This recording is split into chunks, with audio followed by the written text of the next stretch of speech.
Salut la famille, j'espère que vous allez bien. Bienvenue une fois de plus sur notre chaîne préférée, Clop Info. Aujourd'hui, on se note une nouvelle information en Afrique. Le dernier coup de sémence qui a fini par enterrer le G5 Sahel a été donné par le Burkina Faso et le Niger en se retirant de l'organisation anti-djihadiste créée en 2016.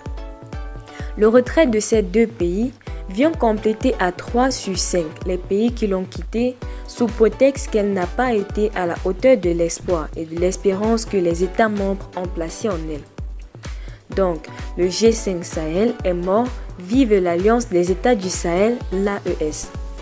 Cette nouvelle organisation qui est l'AES fait non seulement naître de l'espoir comme d'ailleurs celle qui l'a précédée, à savoir le G5 Sahel, mais aussi et surtout suscite beaucoup d'interrogations sur son avenir et l'impact sur les peuples dont elle est censée défendre les intérêts.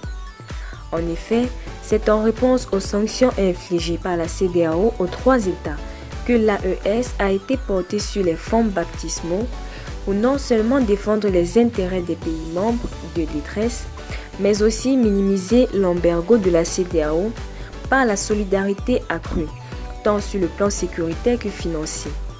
En dépit de l'engouement et de la détermination de ses initiateurs, l'AES porte 3 gros handicaps.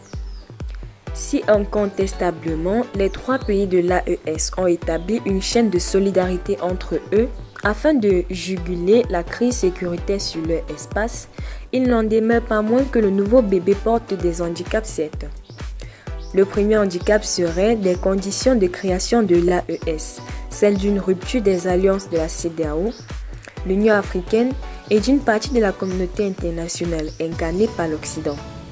Cette alliance, loin d'être un regroupement pour défendre les intérêts matériels et moraux des États qui la composent, est une réponse cinglante à la CEDEAO. Cette posture belliciste et belliqueuse de la part des initiateurs de l'alliance éloignerait l'organisation de ses objectifs fondamentaux, car elle n'aura pas le soutien d'un pan indispensable pour l'atteindre et de son objectif ultime, qui est celui de la lutte contre le terrorisme. Restez toujours courtois en commentaire et respectez les règles de communauté. N'hésitez pas de liker la vidéo.